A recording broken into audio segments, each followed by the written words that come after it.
Assalamualaikum warahmatullahi wabarakatuh. Perkenalkan nama saya Ivan Akmawan, NIM 131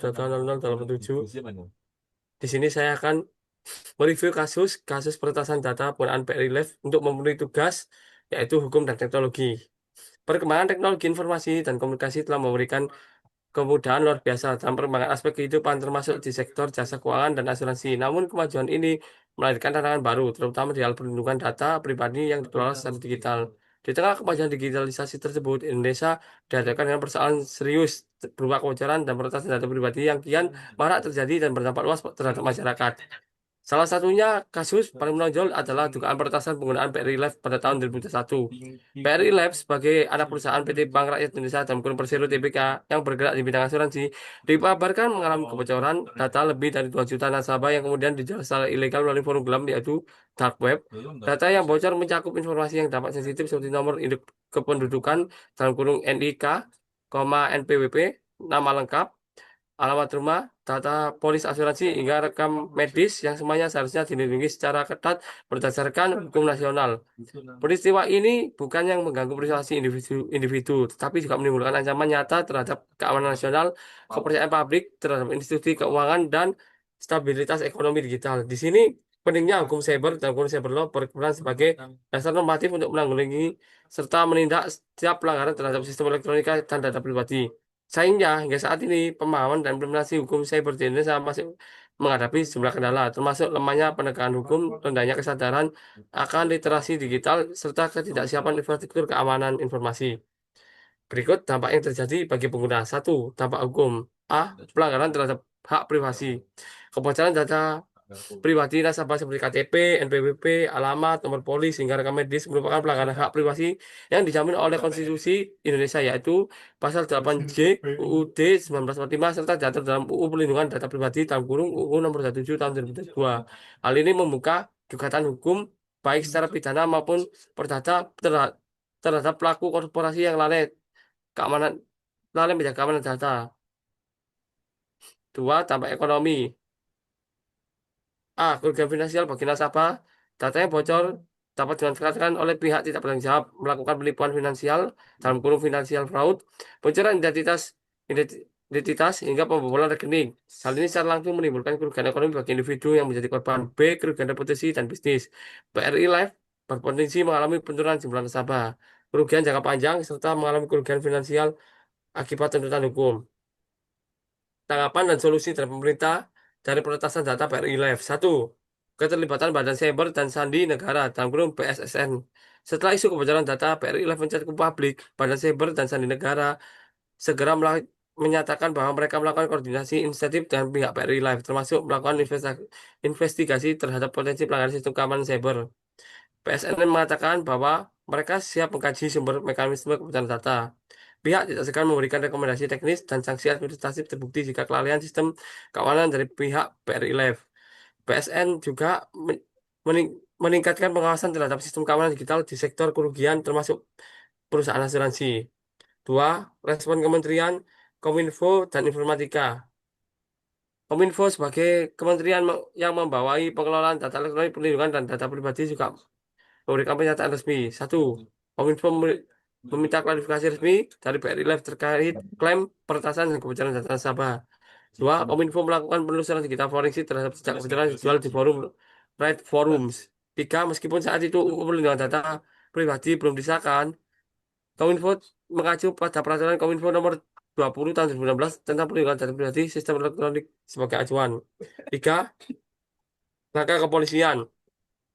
Pihak kepolisian khususnya Direktorat Tindak Pidana Cyber Barreskrim langsung menurunkan tim cyber yang menyelidiki dugaan peretasan. Satu, tim Barreskrim melakukan pelacakan terhadap identitas pelaku di balik dark web yang mengklaim penjual data. Polisi juga memeriksa manajemen PRI Lab untuk balik sejauh mana sistem IT yang mereka tentang terhadap serangan cyber. Namun hingga waktu itu penyelidikan masih belum menemukan tersangka diumumkan secara publik yang menjadi catatan penting atas keterbatasan penegakan hukum siber di lintas negara dan dark web. Solusi dari pemerintahan terhadap kasus peretasan PRI Lab. Satu, penguatan regulasi melalui pengesahan UU Perlindungan Data dalam kurung UU PDP nomor 27 tahun 2002. Kasus BRI Live menjadi momentum bagi pemerintah untuk segera mengesahkan UU Perlindungan Data Pribadi yang sebelumnya tertunda sejak 2016. Dalam konteks solusi yang panjang, pengesahan UU PDP merupakan langkah strategis yang memberikan satu landasan hukum yang kuat bagi perlindungan data pribadi di Indonesia. Dua, pengaturan tentang hak subjek data, kewajiban pengendali data, serta sanksi administrasi perdata dan pidana. Tiga, pembentukan otoritas pengawasan independen yang bertugas melakukan pengawasan dan penindakan terhadap perlindungan data. Dua, peningkatan kapasitas keamanan siber dan nasional melalui BSSN. Badan Siber dan Sandi Negara menjalankan sejumlah langkah strategis sebagai solusi teknis. Satu, audit dan asistensi keamanan cyber serta lembaga-lembaga strategis termasuk sektor keuangan dan asuransi.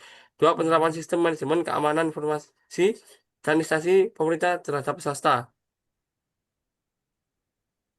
Tiga, penguatan ekosistem cyber melalui satu, A. Sertifikasi keamanan elektronik. B. Pelatihan digital forensik. C. Simulasi penanganan insiden kebocoran data. Tiga, penguatan peran Kominfo sebagai regulator digital. Kementerian Komunikasi dan Informatika juga melakukan beberapa solusi operasional. Satu, penyusunan regulasi turunan UU PDP termasuk A. Standar keamanan minimal sistem elektronik. B. Mekanisme notifikasi kebocoran data publik. C. Penetapan data pribadi umum dan sensitif. Dua, mewajibkan penyelenggara sistem elektronik dalam grup PSE A. Menyediakan data center yang aman terdata. B. Menjalankan protokol enkripsi multi level. C. Mendaftarkan sistem mereka ke Kominfo dan BSSN pengawasan berkala. Empat, kolaborasi penegakan hukum antara Polri, BSSN, dan Kominfo untuk menanggulangi kejahatan cyber lintas negara. Pemerintah mendorong A. Pembentukan Cyber Fusion Center dan antara polisi, BSNN, dan Kominfo. B. Kerjasama internasional melalui Interpol, ASEAN, Cyber Security Cooperation, dan organisasi regional lain untuk melacak pelaku kejahatan cyber lintas batas negara. C. Pemanfaatan teknologi digital forensik dan AI berbasis analisa ancaman, mendeteksi dan memulihkan kebocoran lebih cepat. 5. Edukasi publik dan literasi digital. Sebagai solusi preventif, pemerintah mendorong A. Kampanye literasi digital nasional agar masyarakat memahami risiko pembobolan data dan cara melindungi data pribadi. B. Peningkatan pemahaman hukum bagi pelaku usaha melalui sosialisasi UU PDP dan UU ITE. C. Penyediaan layanan pengaduan masyarakat dalam helpdesk dan data bridge melalui Kominfo dan PSE. Pasal-pasal yang relevan. A. Undang-Undang Informasi dan Transaksi Elektronik dalam kurung UU ITE nomor 11 tahun 2008, JO UU nomor 19 tahun 2019, yaitu pasal 30 ayat 1, 2, dan 3 yang berisi setiap orang yang dengan sengaja dan tanpa hak atau melawan hukum mengakses komputer dan atau sistem elektronik milik orang lain dapat dipidana. Terus pasal 31 ayat 1, larangan interpretasi atau transmisi informasi elektronik yang bukan miliknya secara tidak sah. Pasal 46 ayat 1 sampai 3, sanksi pidana pelanggaran pasal 30 dengan ancaman pidana maksimal 8 tahun dan denda hingga 800 juta. B. Undang-Undang Perlindungan Data Pribadi dalam kurung UU PDP tahun nomor 27 tahun 2002, yaitu pasal 58 sampai 60 yang berisi korporasi yang lalai melindungi data pribadi dapat dikenakan sanksi administratif hingga pidana. Pasal 67, setiap pihak yang merespon data pribadi wajib melindungi data tersebut dari akses ilegal, pencurian, atau penyebaran tanpa izin. C. KUHP dalam kurung Kitab Undang-Undang Pidana Pasal 362 KUHP tindak pidana pencurian yang ditetapkan jika dapat dikategorikan sebagai aset bernilai. D. Undang-Undang Nomor 8 Tahun 1999 tentang Perlindungan Konsumen, yaitu pasal 19 ayat 1, pelaku usaha bertanggung jawab memberikan ganti rugi akibat konsumen atau jasanya. Kesimpulan, kasus peretasan data pengguna BRI Lab merupakan contoh nyata dan lemahnya sistem keamanan siber dan pengelolaan data pribadi sektor jasa keuangan Indonesia. Kebocoran data sensitif seperti nomor induk kependudukan atau NIK, data polis, dan informasi medis menunjukkan bahwa perlindungan terhadap hak privasi warga negara belum sepenuhnya dijamin, terutama sebelum adanya Undang-Undang Nomor 27 Tahun 2022 terhadap perlindungan data pribadi UU PDP. Meskipun saat kejadian pemerintah merespon melalui berbagai lembaga seperti BSSN, Kominfo, dan kepolisian.